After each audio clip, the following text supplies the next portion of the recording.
मराठा आरक्षण देकर क्या देवेंद्र फडणवीस मुश्किल में फंस गए हैं? हर पल साथ देने वाले ओबीसी बंजारा के क्यों तेवर दिखाई पड़ रहे हैं? क्या इसको लेकर फडणवीस की कुर्सी खतरे में आ गई है? हम आपको बताएंगे विस्तार से इस वीडियो में। नमस्कार, आप देख रहे हैं न्यूज़ 18 का डिजिटल प्लेटफॉर्म और मैं हूं आपके साथ श्रुति श्रीवास्तव। महाराष्ट्र में मराठा आरक्षण का मुद्दा एक बार फिर राजनीति को गरमाने लगा है।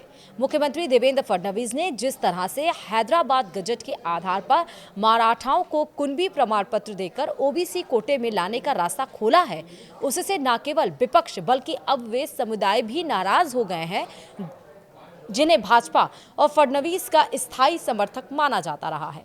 इनमें ओबीसी, बंजारा और आदिवासी संगठन शामिल हैं। अब सवाल ये है कि जिन समुदायों ने हमेशा फडणवीस के साथ खड़े होकर भाजपा को राजनीति का ताकत दी, अगर वही अब आरक्षण को लेकर विरोध में खड़े हो जाएं, तो सत्ता समीकरण कितना बदल सकता है? जालना जिले में ओबीसी, आदिवासी और बंजारा संगठनों ने रविवार को ऐलान किया कि जब तक सरकार मराठा आरक्षण पर जारी जीआर यानी कि गवर्नमेंट रिजोल्यूशन वापस नहीं लेता, तब तक विरोध प्रदर्शन जारी रहेगा। उनका ये कहना है कि मराठाओं को कुणबी प्रमाण पत्र देकर ओबीसी में शामिल करने का मतलब है कि 374 जातियों के मौजूदा आरक्षण पर सीधा असर पड़ेगा। बंजारा संगठन गौर सेना के अध्यक्ष संदेश चौहान ने कहा कि हम हैदराबाद राज्य में अनुसूचित जनजाति के रूप में दर्ज थे, हमें वही हक वापस चाहिए। आज हमारे नौजवान भूख हड़ताल पर हैं, यहाँ तक कि आत्महत्या तक करने लगे हैं। आदिवासी संगठनों ने भी बंजारा समुदाय की मांग का विरोध करते हुए कहा कि उन्हें पहले से ही विमुक्त जाति और भटकया जमात यानी कि VJNT के तहत 3% आरक्षण मिल रहा है। यानी आरक्षण की इस खींचतान ने दलित, ओबीसी, आदिवासी राजनीति को उलझा दिया है। महाराष्ट्र की राजनीति में ओबीसी वोट बैंक निर्णायक भूमिका रखता है। राज्य की कुल आबादी में ओबीसी की हिस्सेदारी करीब 35% से अधिक मानी जाती है। विधानसभा की 288 सीटों में से लगभग 80 से 90 सीटें ऐसी हैं जहां ओबीसी मतदाताओं का सीधा प्रभाव पड़ता है।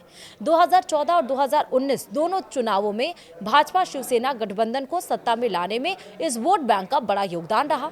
बंजारा समुदाय की संख्या अपेक्षाकृत कम है, लेकिन मराठावाड़ा और विदर्भ क्षेत्र में इनका स्थानीय असर कई सीटों पर निर्णायक माना जाता है।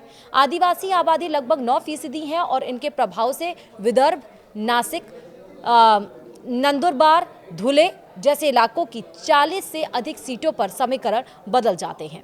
फडणवीस की गिनती हमेशा ओबीसी हितैषी नेता के रूप में होती रही है। उन्होंने भाजपा की चुनावी राजनीति में ओबीसी कार्ड का जबरदस्त इस्तेमाल किया और यही उनकी ताकत भी बनी। लेकिन अब जब वही ओबीसी समुदाय मराठा आरक्षण पर सवाल उठाकर सड़कों पर उतर रहा है, तो भाजपा की रणनीति पर बड़ा संकट खड़ा हो गया है। नागपुर में 10 अक्टूबर को होने वाला विशाल ओबीसी मोर्चा इस बात का संकेत है कि असंतोष बड़ा है। बंजारा नेता हरिभाऊ राठौड़ पहले ही बीड और जालना में मोर्चे का ऐलान कर चुके हैं। मराठा आंदोलन के नेता मनोज जारांगे के दबाव में राज्य सरकार ने यह कदम उठाया है, लेकिन अब मराठा समाज के भीतर से भी आवाज उठने लगी है कि सरकार सिर्फ कुणबी रिकॉर्ड वाले मराठाओं को फायदा दे रही है और पूरे समाज को छल रही है। मराठा क्रांति मोर्चा के संयोजक संजय लखे पाटिल ने साफ कहा कि जारांगे को गजट का गहरा ज्ञान नहीं है और सरकार मराठाओं को गुमराह कर रही है। इसी के साथ ही अब फडणवीस यानी कि देवेंद्र फडणवीस टेंशन में है कि करे तो करे क्या। वीडियो में इतना ही। नमस्कार।